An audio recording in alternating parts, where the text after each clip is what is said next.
Y nuestro deseo es que este se convierta en un parlamento modélico, en el cual se inspiren muchos otros, tanto por su cercanía a los ciudadanos, a los que representa, como por la calidad de sus actuaciones y por su eficiencia.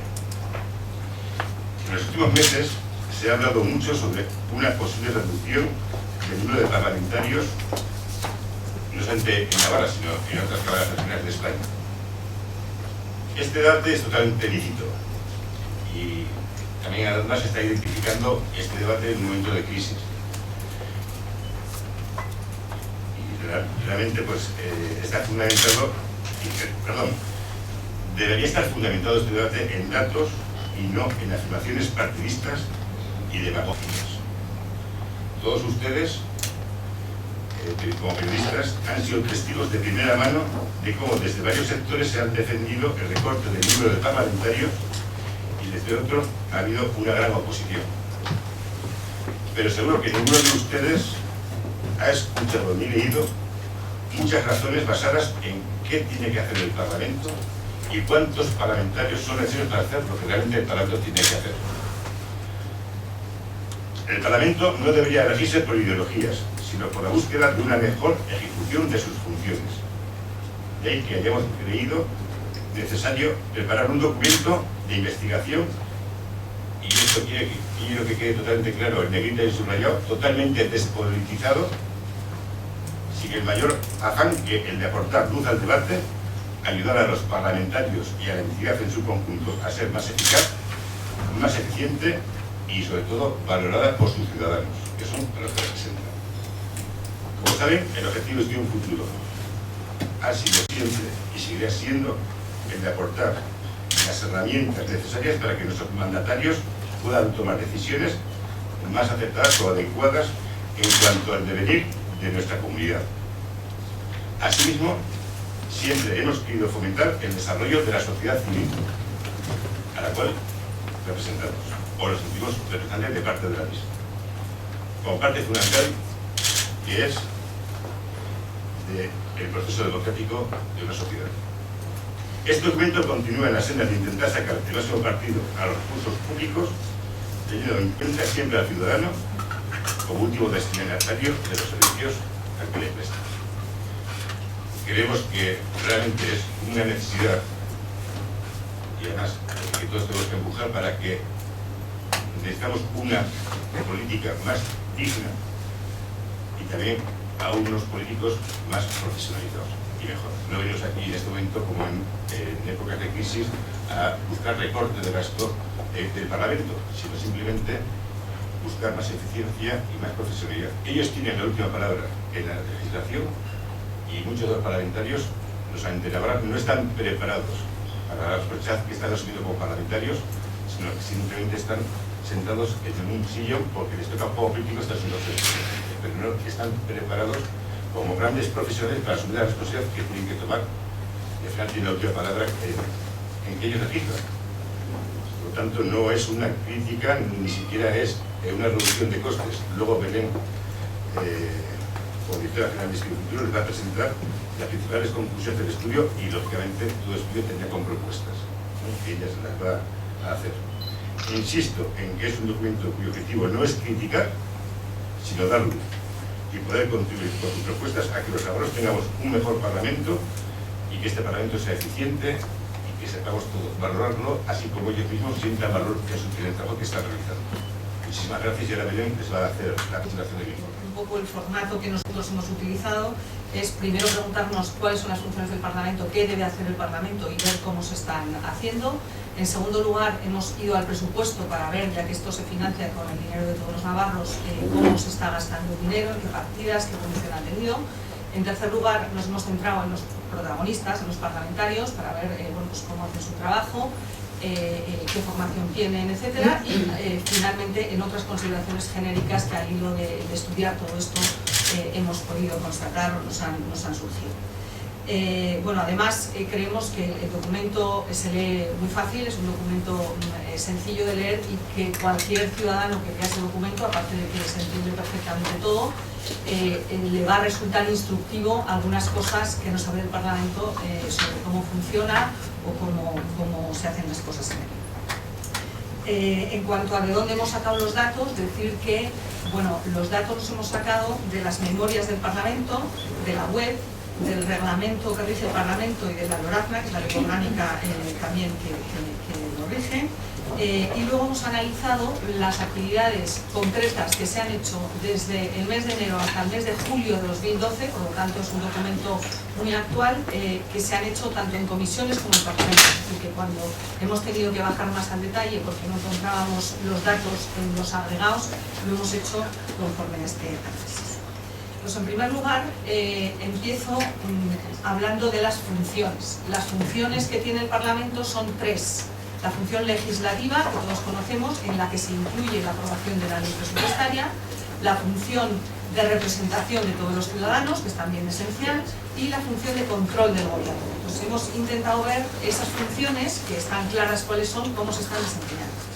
En cuanto a las iniciativas legislativas, lo que podemos decir es que el Parlamento navarro aprueba muchas leyes. Leyes aprobadas es el segundo entre las comunidades autónomas después de Cataluña y ha ido incrementando esta labor a lo largo de los años. Entonces, en principio, el que haya más leyes no es ni bueno ni malo. El tema está en cómo son esas leyes, si están bien hechas para solucionar los problemas de los ciudadanos, etc. Y entonces ahí la propuesta de Institución Futuro es muy clara.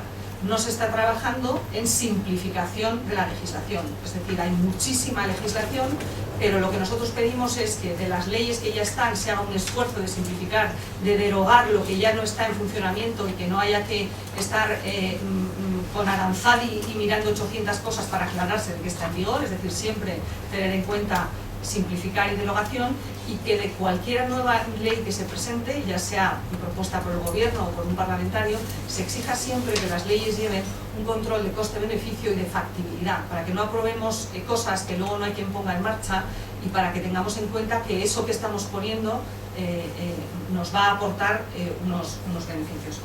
Verán ustedes que en el documento incluso se habla, haciendo benchmarking, de un instituto que han montado de los franceses para examinar la calidad de las leyes, ¿no? Pero bueno, pues es una idea que quizá nos podría valer. En cuanto a la función de representación de los ciudadanos, más allá de que cada 4 años haya elecciones y que en esas elecciones haya una votación y se elijan a los parlamentarios, lo cierto es que todos sabemos que nosotros no elegimos a los parlamentarios, elegimos a un partido que es él el que decide quiénes son los parlamentarios. Luego, además de que esto se hace cada 4 años, lo cierto es que nosotros no podemos decir, uy, este lo ha hecho fenomenal, que repita, o este no nos gusta que se vaya, porque nosotros no elegimos. Entonces hemos intentado ver a ver cómo representan a los ciudadanos. Y entonces lo que hemos hecho ha sido tomar una encuesta de los problemas, de qué cosas preocupan a los ciudadanos, que es la última encuesta CIES que se hizo en mayo de 2011, y cruzar todas esas cosas que se han hecho, todas esas actividades en comisión y pleno desde enero hasta julio, para ver de todos los temas que se han tratado, cómo cruzan con esas preocupaciones. Nuestra conclusión ahí es que el 40% de las cosas que se han estado tratando no corresponden con esas preocupaciones. Nosotros no decimos que el 100% tengan que corresponder con esas preocupaciones, porque como ustedes comprenderán, por ejemplo, pues entre las preocupaciones no está la caza y la pesca, y sin embargo se ha estado hablando de caza y pesca porque había que modificar algún reglamento, etc. Es decir, nosotros no decimos que el 100% tenga que ser así, pero sí que un 40% nos parece mucho. Y si lo pongo por pasiva, la preocupación mayor de los ciudadanos, ya saben ustedes cuál es, paro o empleo, y si nosotros miramos de enero a julio cuánto se ha hablado de paro y empleo en cada una de las cosas, nos encontramos que eso no va más allá del 5 o 10%, que es la preocupación mayor de todos, ¿no? Entonces, lo que nosotros decimos aquí, y esa es nuestra segunda propuesta, es: tengan ustedes muy en cuenta que les preocupa a los ciudadanos, recuérdenselo a ustedes mismos continuamente y intenten adaptar aquello de que ustedes trabajan, sobre todo a lo que a los ciudadanos les preocupa. En tercer lugar, la tercera función es la de control del gobierno. El control del gobierno es necesario, es una función importante del Parlamento, y al gobierno efectivamente, y así está establecido, que tiene que tener el Ejecutivo un contrapoder que pueda, asegurar que no se producen desmanes por su parte. Si vemos cómo ha evolucionado el control, lo que vemos es que el control ha subido mucho en los últimos años, sobre todo en lo que son comparecencias de parlamentarios. Entonces lo que nosotros decimos ahí es control del gobierno, y esa es nuestra propuesta, sí, pero ojo, no confundamos control con obstaculización de la labor del gobierno. Pongamos siempre el foco en el ciudadano. Cuando nos ponemos a discutir de cosas, pongamos el foco en si eso va a empeorar o mejorar el servicio al ciudadano, y no en otro tipo de cosas que no aprovechan y que no interesan al ciudadano, y que al final lo que hacen es que el gobierno esté continuamente, que por supuesto que tiene que dar cuenta de todo lo que hace en el Parlamento, pero si tenemos a los consejeros todo el día en el Parlamento no están gobernando, que creo que es para lo que les pagamos el resto de ciudadanos. Por lo tanto, control sí, el que haga falta, pero en su justa medida y no confundiéndolo con obstaculización. En genérico, si ustedes miran cómo se mide el Parlamento a sí mismo, la medición es siempre cuantitativa. Vayan ustedes a las memorias, escuchen al presidente de la Cámara cuando dice qué han hecho durante el año, etcétera, y verán ustedes que la medida es siempre cuantitativa. A nosotros nos parece que esa medida no es suficiente, porque hacer más no siempre implica que se esté haciendo mejor, Y por lo tanto, lo que nosotros decimos, y esta es nuestra cuarta propuesta, es que el Parlamento, como cualquier otra organización, tiene que tener objetivos claros y tiene que tener un sistema para poder medir su labor. Y ahí hay muchos parlamentos, el inglés, el escocés, de los que se puede mirar, y se puede mirar cómo lo hacen, y uno puede tomar ejemplos. Y les diríamos, oigan, hagan ustedes un grupo interno para ver cómo se van a medir, hagan una tabla de indicadores, además háganlo públicos y que todos lo sepamos, y mírense más allá de la cantidad. En cuanto... Hay otro tema que además nosotros lo hemos sufrido, porque para hacer este estudio, para sacar algunos datos, como dice una de las que lo he elaborado, hemos tenido que hacer un trabajo taiwanés, o sea, mirar uno por uno, contar con palitos cuántos han hecho esto, cuántos lo otro, o sea, verdaderamente. Entonces nosotros lo siguiente que decimos es, si realmente se quiere mejorar la imagen del Parlamento ante los ciudadanos, si realmente queremos estar seguros de qué hacen los parlamentarios, a qué dedican su tiempo, cuánto dinero cuestan, etcétera, hay que hacer un ejercicio de transparencia. Y hemos puesto un ejemplo, que es la Cámara de Chile. De verdad, si lo miran ustedes, se te saltan las lágrimas cuando lo ves, porque es que ahí no solo aparece el currículum perfectamente del que está, todas las mociones que ha puesto, todos los trabajos que ha hecho, todas las comisiones en que está, sino que hay una pestañita ahí que se llama transparencia, que cuando entras en la pestañita te dice lo que se ha gastado hasta en bolígrafos, a cuántos plenos ha asistido, a cuántas comisiones, dónde ha votado, dónde no ha votado, qué ha votado, los puentes aéreos que ha tomado, los aviones, la gente que tiene contratada para ayudarle, cuánto ha cobrado, todo. Entonces nosotros creemos que esa información sería beneficiosa no solo para nosotros, sino para los propios parlamentarios que viven horas bajas porque corren tantas cosas por la red, de que los privilegios, de que no hacen nada, de que no sé qué, de qué tal, y que nosotros hemos comprobado que eso no es así, pero con un tipo de página web así, esto lo podría ver todo el mundo que quisiera, ¿no? Y esa sería nuestra quinta propuesta. Si nos vamos al presupuesto, nosotros hemos tomado una medida que es el presupuesto, cuánto nos cuesta a cada navarro. Hemos dividido el presupuesto de 2012 de todos los parlamentos y lo hemos dividido por el número de habitantes. Entonces, en este ratio simple lo que vemos es que Navarra, esta no sé si es... No, este está mal. Bueno, ese no es el... Lo que hemos visto es que Navarra sale la primera, ¿vale? Es decir, Navarra es la más cara de todas, tenemos el Parlamento más caro de todos, nos sale 19, algo euros por habitante, frente a una media española de 10. Entonces, lo que nosotros decimos es, bueno, es verdad que el Parlamento de Navarra tiene más funciones legislativas por el tema de la foralidad. Es verdad que hay un coste mínimo de tener parlamento, que en las regiones pequeñas eso se refleja en que es un poco más caro por habitante, y es verdad que nosotros tenemos bilingüismo y algunas de esas regiones con las que nos comparamos no tienen. Pero esto no explica toda esa diferencia. Entonces nos hemos puesto a mirar el presupuesto y hemos dicho, vamos a ver, el presupuesto, ¿en qué se está gastando ese dinero? Y entonces ven ustedes ahí que 3/4 partes de ese presupuesto se explica por la plantilla del Parlamento, por los gastos de los parlamentarios, el coste de personal electo, y por la asignación que se hace a los grupos parlamentarios. Y solo 1/4 se refiere a inversiones y gastos en bienes y servicios. Lo que nosotros decimos es, ¿se puede meter lapicero en los gastos de bienes y servicios y ahorrar algo? Sí, hay partidas en las que se puede ahorrar. ¿Pero con eso vamos a conseguir disminuir mucho el coste del Parlamento? Pues eso se puede ahorrar, pero realmente si queremos disminuir el coste del Parlamento, lo que debemos tocar son los 3 grandes grupos, que es donde realmente se produce la mayoría del gasto. Verán ustedes que en el documento hemos hecho un comparativo 2008-2012 para ver cómo ha evolucionado eso, y el Parlamento en conjunto ha hecho un esfuerzo y ha disminuido su coste. Además lo hemos actualizado con el IPC, ¿vale? Ha disminuido su coste, pero verán ustedes que hay partidas que han disminuido mucho y otras que no han disminuido, por ejemplo el coste de plantilla del Parlamento o la asignación a los grupos parlamentarios. Entonces lo que nosotros decimos es, oye, todo el mundo debería hacer un esfuerzo, y esta es nuestra propuesta, es decir, metan ustedes el lápiz en algunos de los gastos del Parlamento, plantéense también sus procesos, porque algunas de las cosas que ustedes hacen, tal y como las hacen, son ineficientes y necesitan de más personal y de más gasto y podrían reducirse, y también tengan en cuenta que si se quiere reducir este gasto, lo que hay que tocar son las 3 partidas que son las mismas. Luego hemos intentado ver qué hacen y qué no hacen los parlamentarios. Entonces, bueno, los parlamentarios, como ustedes saben, el 80% tienen dedicación exclusiva y el 20% están o en parcial o en dietas.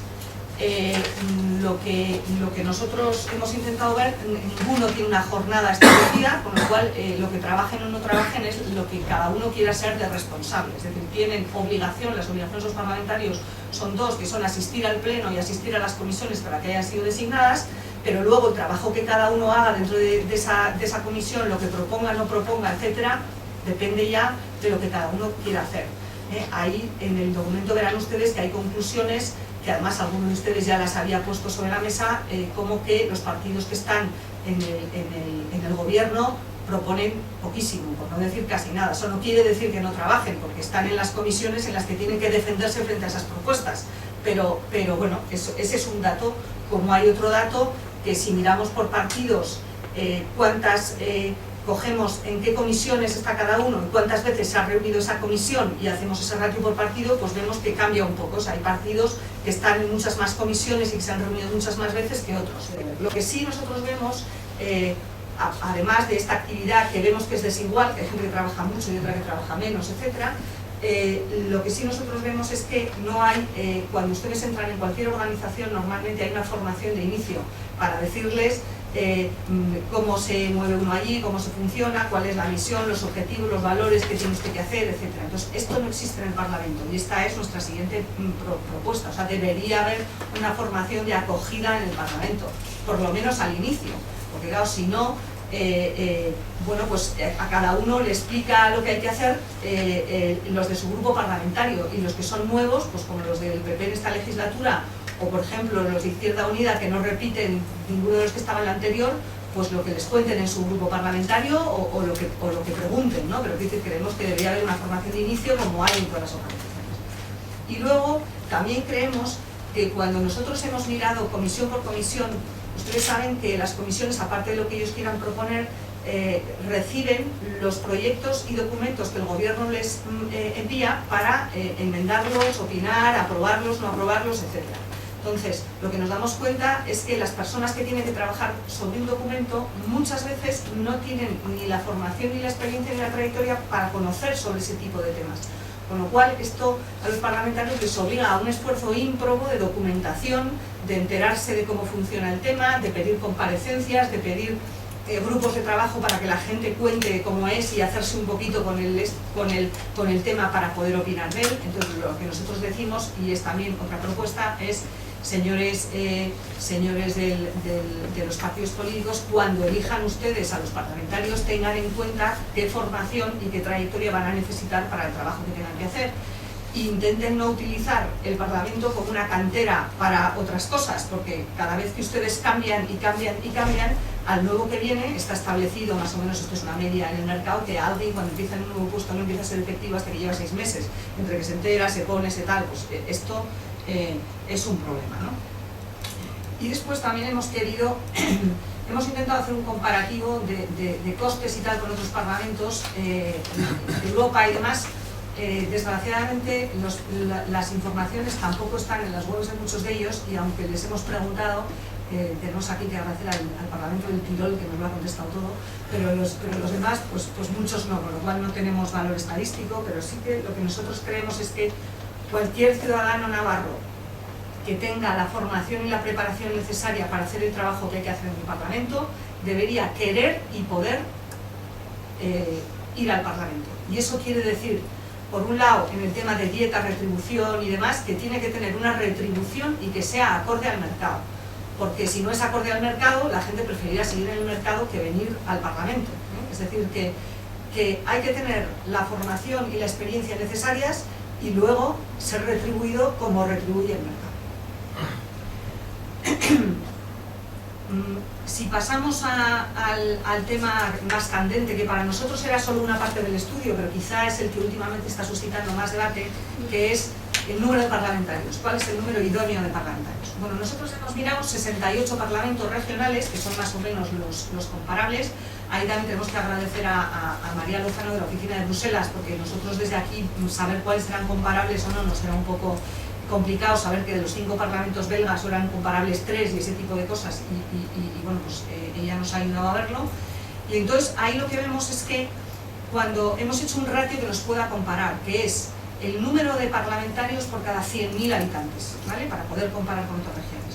Si cogemos las medias de todos esos parlamentarios, nos damos cuenta que para nosotros situarnos en la media de todos esos parlamentos deberíamos tener 28 parlamentarios.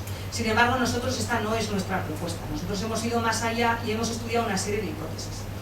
Lo primero, además de estas medias, que las medias son, hemos cogido parlamento por parlamento y hemos visto que los parlamentos, estos 68 parlamentos, ninguno tiene menos de 30 parlamentarios.